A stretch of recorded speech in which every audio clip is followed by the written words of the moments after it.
Okay, guys, I don't mean to be a bummer, but I'm cleaning my car out, and my dad died.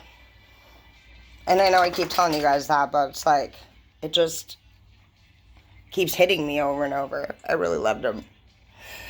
Anyways, I have his shirts here, and I just took them out because his house is officially going to be sold. And so I'll go down there tomorrow and pretty much say goodbye for the last time there. And then, as you guys even just been seeing over the last few months, I have been just processing my very first death of a parent. When I went down there last week, I went back up to his attic where his room was, and I found a note in there on the floor that I had written him. And it said, "I love you so much, Dad, and I cannot wait to see you again soon."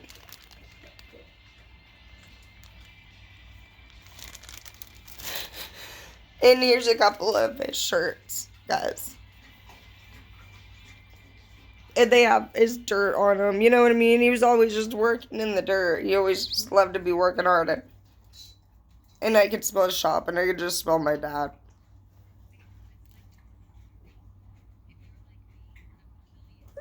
I just miss him so much.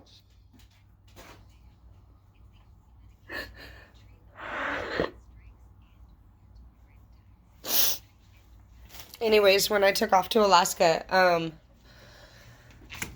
he was really worried about me.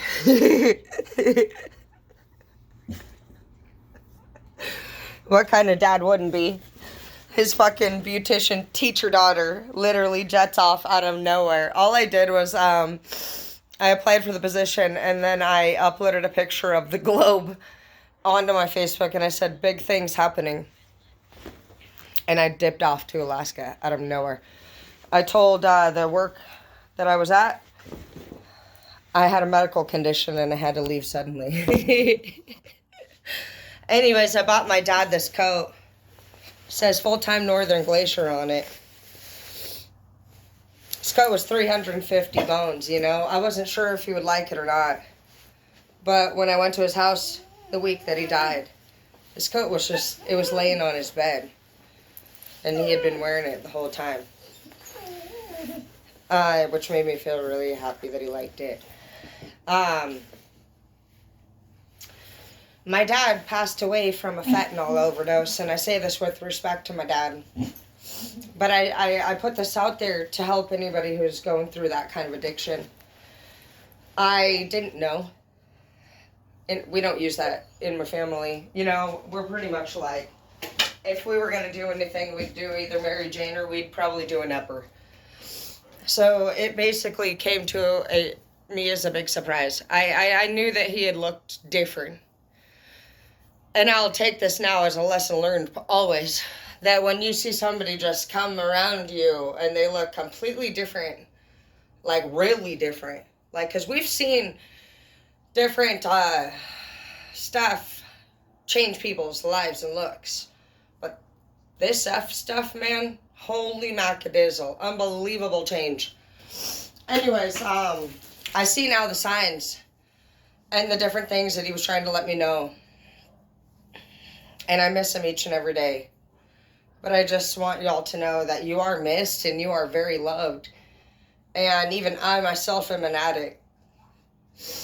And it's very difficult for us to reach out and let people know when we're going through things that are fatal. And I want you to know that I understand how it feels to live life on the edge and to be normal and how that feels for us. It doesn't feel normal. Our normal is this. Our normal is on the edge. And I understand how you feel, and I just want you all to know that I miss each and every person that has passed away in my life each and every day. And I don't live a life of perfection by any means. But if anything were to ever happen to me, I just want you all to know that I love you so fucking much. And I hope that these videos help you guys for the long run. And that's what I do these for, is to just be a person who can offer awareness and experience and input during times of struggle. I feel like my whole life has been a struggle, but I remain optimistic. From my sister dying at 14 to my baby dad dying, and then my boss, I found him after he committed suicide, and then my dad died. But all these people died from either addiction or suicide. And if you guys did know the statistics of the United States of America, the top 3 ways to die are from overdose, human trafficking, and suicide. And every person that I grieve for today and miss, just like many thousands of you guys, would still be here had we just known a little bit more or a lot more about each subject, each individual, accepted each other as an individual, and paid more attention to the signs that we missed. Too late occurs because we miss things, guys. We miss each other. We miss different points that people are trying to make. We miss opportunities. We just miss out. I just want to really just say that I just really reach out to everybody in general. There's no like this person or that person more than the other. I've been where each of you are. I've been at times in my life heightened with happiness, and other times lowered with depression and sadness. And I try to remain as much as I can in this middle ground for whatever that is, the norm, the acceptable. But I just want you to know that each and every one of you who are fighting anything out there today, you are normal. And you are beautifully made. And what you're going through matters. And how you feel matters. And every day, whether you believe it or not, you're loved and you're missed by somebody out there. And I want you to know, coming from an addict myself, I want us to just be able to be accountable for the differences that we are, personality-wise, when we choose to use. And we do need to be respectful of the people that have to witness that. And we do need to be accountable. We don't have to openly talk about anything that you're not comfortable with. But don't deny people's feelings if they by chance notice, hey, you're acting out of your alignment. Something seems different with you. It's in our nature to get defensive and push people away when we feel shame or guilt. Denial. We don't want to admit, we're not ready to admit. That's respected. That's understandable. And it needs to be a two-way thing.